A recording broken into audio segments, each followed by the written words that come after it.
I have the great honor to announce that I have picked as my running mate and Cabinet Secretary for Justice and Constitutional Affairs, the Honorable Martha Wangari Karua. Azimio la Umoja One Alliance presidential candidate Raila Odinga has nominated NARC Kenya party leader Martha Karua as his running mate.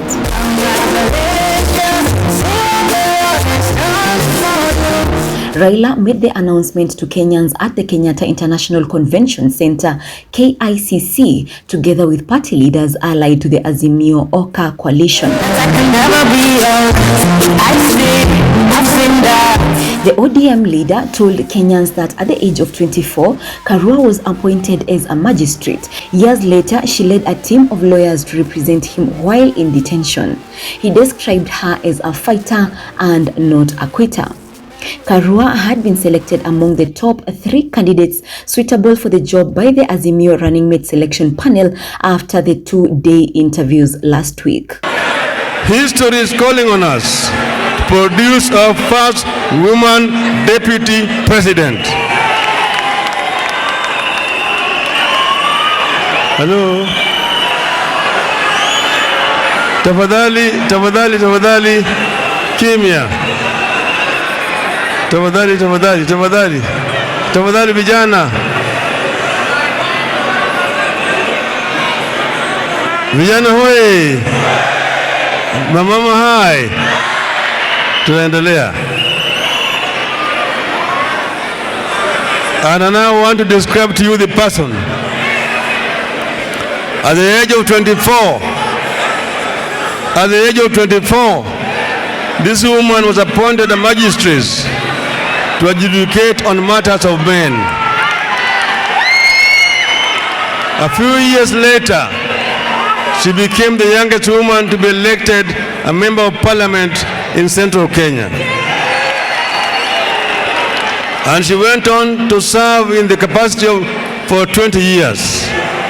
Of these 20 years, she was a cabinet minister for 6 years, serving in different portfolios. The woman we offer as the proposed deputy president is also known to have incredible credentials in the fight for our second liberation. In 1990, for instance, I was arrested and placed in detention without trial. At that time, very few lawyers were prepared to represent me. But this woman, then a young lawyer, led a team of 27 lawyers to defend my legal detention.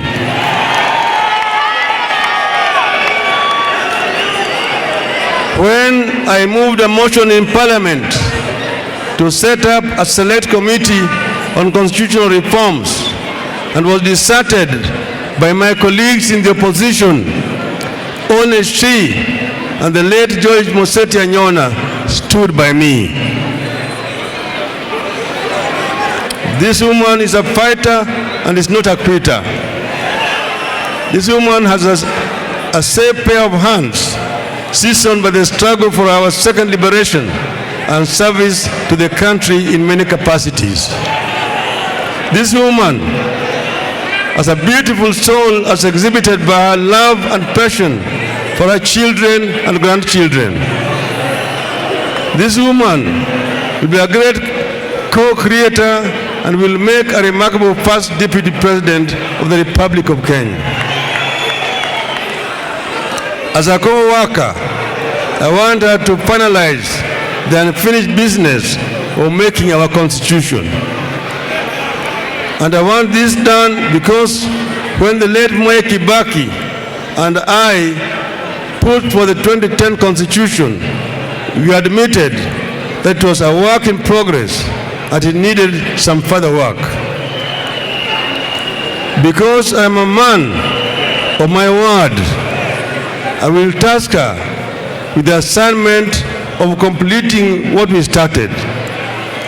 And I am persuaded that she has the right pair of hands to accomplish this task. My dear Kenyans, cometh the hour, Come with the lady.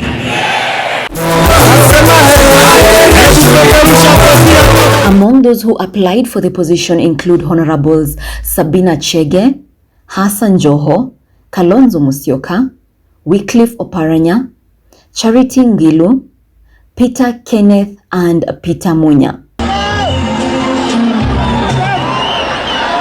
Mother Karua's profile in the country and the Mount Kenya region has risen prominently since she vied for presidency in 2013 and later contested the Kirinyaga governor seat in 2017. The Right Honorable Raila Amolo Odinga, the incoming and fifth President of the Republic of Kenya, panel of eminent Kenyans, Azimio la Umoja, One Kenya Council, Azimio la Umoja, One Kenya, coalition partners na washirika wote, members of the fourth estate, distinguished guests, ladies and gentlemen. The selection of a running mate and a deputy president designate is one of the most important decisions a presidential candidate has to make. Hello? Hello? I have just said that the selection of a running mate and a deputy president designate is one of the most important decisions a presidential candidate has to make. For this reason, allow me to start by thanking the Azimio Council and the running mate selection panel for a thorough, respectful and transparent process in the selection of a running mate to the coalition's flag bearer. By this act, the council and the panel have set standards for future presidential campaigns. I also wish to congratulate the other candidates, those with whom we walked the path of this possibility and who interviewed for the position together with me. I am indebted to each one of you as worthy competitors. I look forward to joining forces with you to drive the campaign forward with the same energy and zeal. People of Kenya, family and friends, I'm deeply honored by the decision to nominate me as the deputy presidential candidate for Azimio la Umoja, One Kenya Coalition Party. I stand before you fully aware of the implications and symbolism of this moment. And although I have the singular privilege to stand before you this morning, this nomination is truly a collective honor that cannot be left for me alone to savor. It is a personal journey, but also a national journey. It is a culmination of a journey walked with many. It is a journey for and with the people of Kenya, for and with the women and men of Kenya, for the girls and the boys of this great republic. It is a story of those who have had the courage to try, have failed sometimes, and have continued even against odds. It is a journey of diligence and persistence, for it matters less how many times we fall. What matters, what truly matters, is the strength and determination with which we rise up again, dust ourselves and continue the journey and the mission. Today is one more reason to never give up. She had announced her interest in making a second stab at the Kirinyaga gubernatorial seat under the NARC Kenya ticket before being named as Raila's second in command.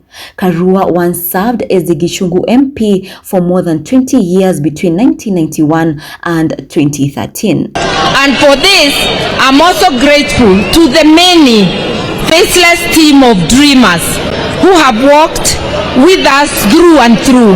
You know yourselves, thank you for never letting me to rest. 3 decades ago, at the height of the clamor of a democratic state, we began the journey to liberate this country from the yokes of underdevelopment, negative ethnicity, endemic corruption, and poor governance. 10 years later, we had not succeeded. but learning from past mistakes, in 2002, we came together to remarkable success. For decades in the trenches with my brother, His Excellency Raila Amolo Odinga, and many other patriots, we found ourselves on the right side of history, grasping the hope of an entire nation under the umbrella of the National Rainbow Coalition, under the stewardship of the late President Mwai Kibaki. NARC gave the people of Kenya a real hope for meaningful socio-economic and political transformation. 2002 was a powerful moment of dreams about possibilities and dreams of what can be when a people and their leaders are united in purpose, in servanthood. Today, we find ourselves at a similar moment.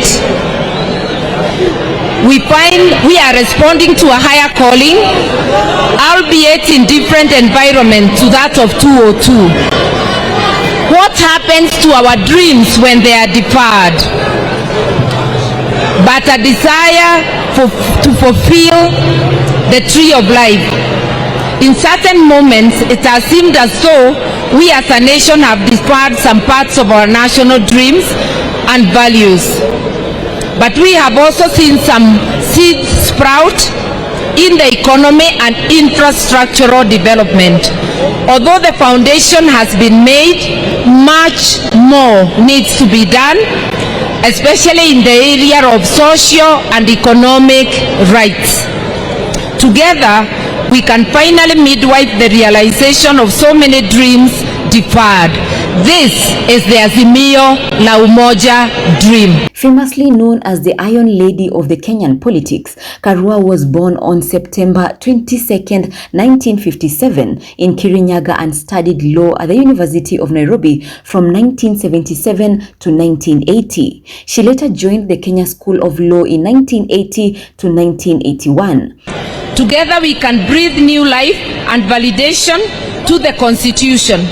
Together we can strengthen the foundations for a demonstrable, definitive, and final battle against the three enemies His Excellency Raila Odinga has been talking about: endemic poverty, disease, preventable deaths, as well as ignorance. We also need to fight the indignity of corruption. I believe in my heart of hearts that if we can erode the power of corruption in our midst, we can finally cross the Rubicon to the promised land. Today, I recommit myself to fully support His Excellency Honorable Raila Odinga in his internal pursuit of social justice and dignity for all. We have history to judge us. When we were fighting for democracy, our primary competitors in this election were enjoying the status quo. When we pushed for a constitution to cement equity and non-discrimination, as well as integrity in public leadership, they said no.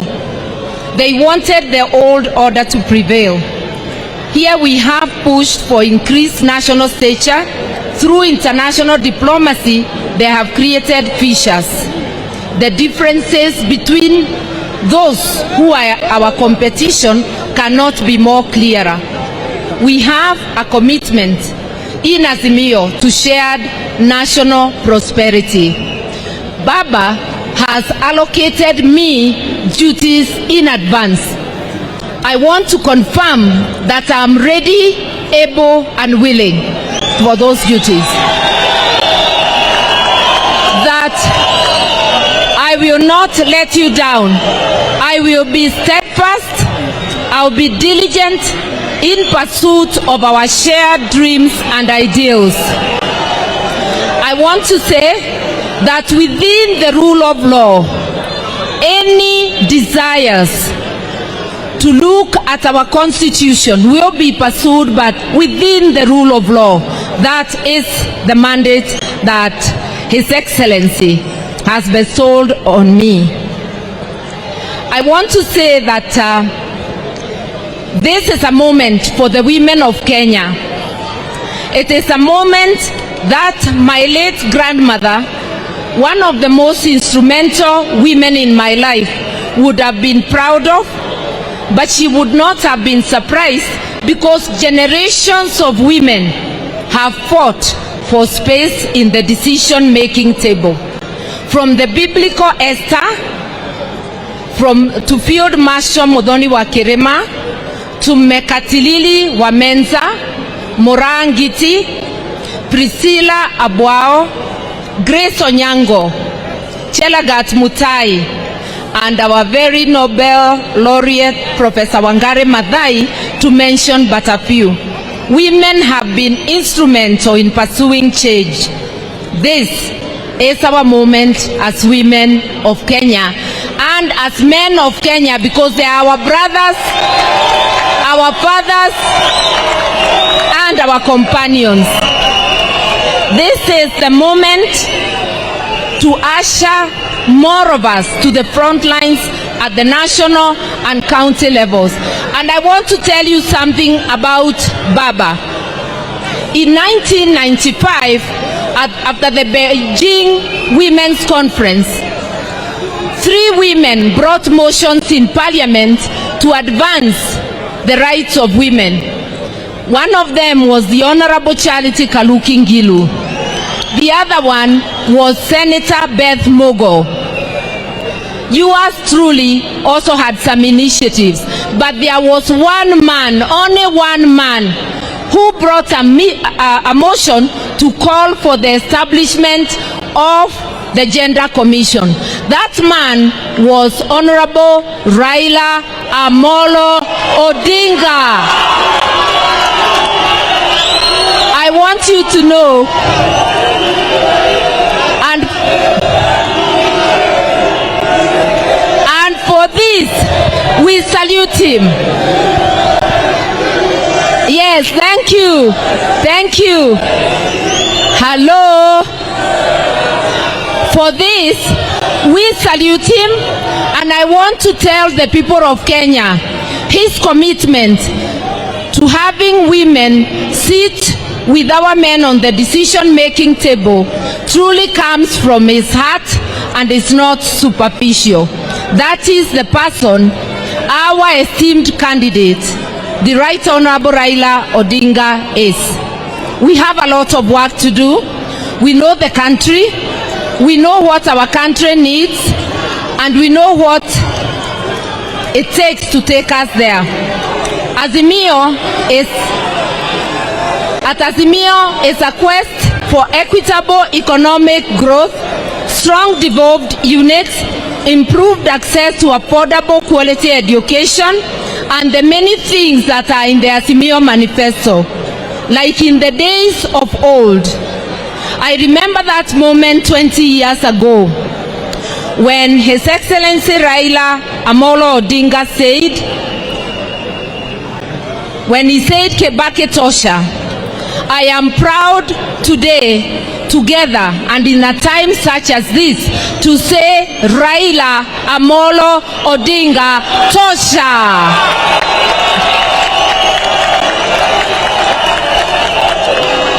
So we are asking you, Asante, hello, hello, hello, tumewasikia, we hear you, asanteni, asanteni. So we agree with you that only Azimio, under the leadership of His Excellency Raila Amolo Odinga, can take Kenyans to a better place, to a prosperous Kenya. We urge you to please come and walk with us. Ladies and gentlemen, wananchi wapendwa, friends and family, with these few remarks, with utmost humility, I stand before you today to say that I, Martha Wangari Karua, do hereby proudly accept this nomination as Deputy Presidential Candidate. The mother of two first served as magistrate in Makadara, Nakuru and Kibera courts between 1981 and 1987, then later established Mother Karua and Co-Advocates Law Firm. Karua accepted the nomination, thanking the team that has journeyed with her in her quest for the country's leadership. She promised to support the presidential candidate in moving the country forward and fighting corruption.